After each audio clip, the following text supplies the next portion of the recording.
Golf Pick'em Expert Picks. Brought to you by FootJoy. We are back for another week of Golf Pick'em on the NBC Sports Predictor app. Log on, make your selections for head-to-head matchups. You could win $1,000 in guaranteed prizes, $50,000 for a perfect score. I'm Will Gray, joined by Nick Menta. Nick, it was an exciting restart to the season last week at Colonial. Now we turn our attention to Hilton Head and the RBC Heritage, and I want to start with a star-studded matchup. World number one, Rory McIlroy against Justin Thomas. Who do you like this week? Yeah, it was a pretty vexing round for Rory on Sunday at Colonial, getting off to just a terrible start and never recovering in the form of a 74. Vexing though it was, I don't know that there's any reason for panic. And if there's one reason I like him to bounce back pretty quickly, it's actually that he's developed sort of an affinity for Pete Dye golf courses over the years. He actually compared it earlier this year to drinking beer when you're young. He said, quote, "You sort of don't like it at first, but then you think it's cool to drink it, and then you acquire a taste for it." He's won on 3 different Dye golf courses at Kiowa, Crooked Stick, and Sawgrass. I like him, even though he hasn't played Hilton Head before. I think he can figure it out quickly, and I like him to bounce back this week.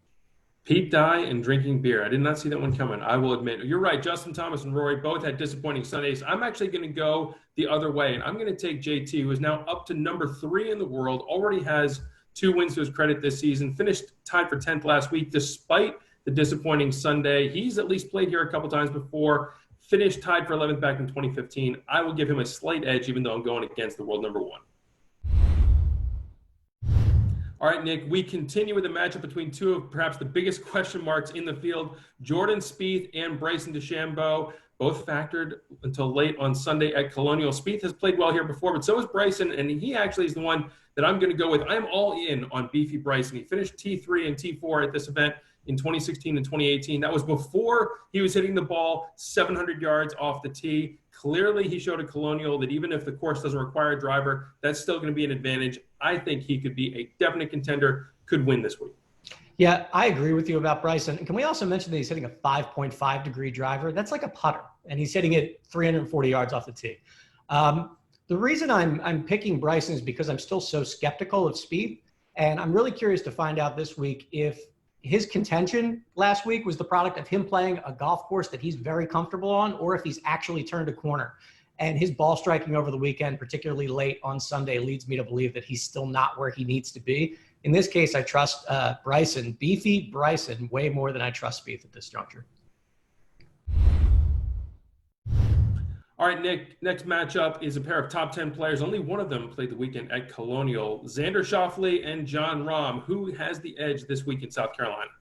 Yeah, it was Daniel Berger and Colin Morikawa in that playoff, but it probably was Xander Schauffele's tournament to lose.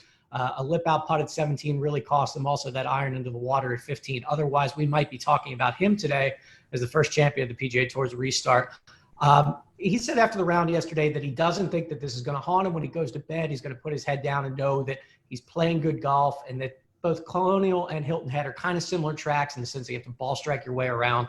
I like him to rebound quickly from the disappointment and potentially contend again this week. Yeah, I like Xander as well. I just think he's due. We saw him with the close call at Kapalua, that playoff loss to Justin Thomas. He said that took a couple weeks to process. This could be a similar situation, but I do love the fact that he gets a chance to get right back to it this week at Hilton Head. Very slow start, kind of surprising from Jon Rahm. Only 5 birdies in 36 holes en route to a trunk slam. So I'm going to go with the hot hand. Despite the horseshoe, I'm with you. I'm taking Xander.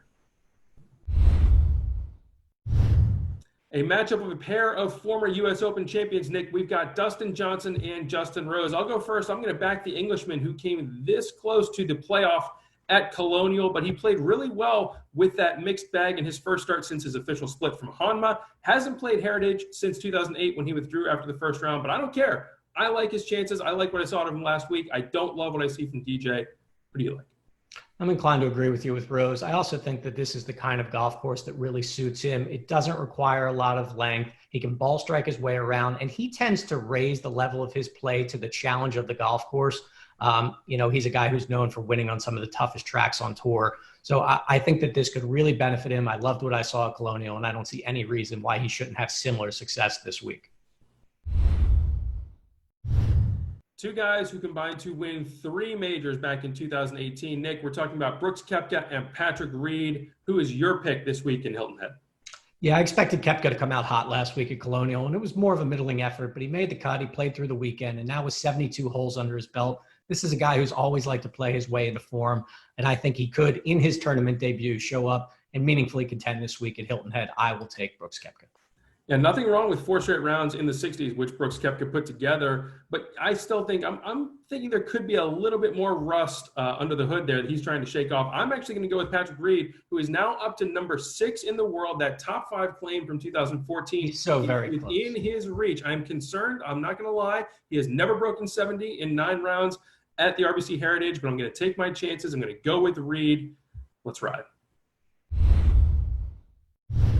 One guy has the longest made cut streak on the PGA Tour. One guy saw his lengthy streak end last week at Colonial. Collin Morikawa, Webb Simpson. Nick, who's your pick? Yeah, this was a tough one for me, mostly because Webb is pretty consistent at this event, and you're never sure with a young kid who came that close to winning a title to lose it in that kind of heartbreaking fashion. Is he going to be able to bounce right back the next week? But as you mentioned, Collin Morikawa has the longest made cut streak on tour at 21, and he's now only 4 more made cuts away from matching what Tiger Woods did to start his career. Until Morikawa shows us anything other than this kind of constant consistency, I will pick him this week and continue to ride him for the future. I'll take Morikawa. I may go broke fading Collin Morikawa, but I'm going to try and do it again this week. Listen, Webb, that was his first missed cut since March of 2019. He was one of the best players on tour before the pandemic hit. And as you mentioned, he plays really well at this track. He lost a playoff in 2013, 3 straight finishes of T16 or better. He likes the shape of Pete Dye's layout. I think that he's going to bounce back in a big way. I don't think that Collin Morikawa is going anywhere, but in this matchup, I'll give Webb a little bit of an edge.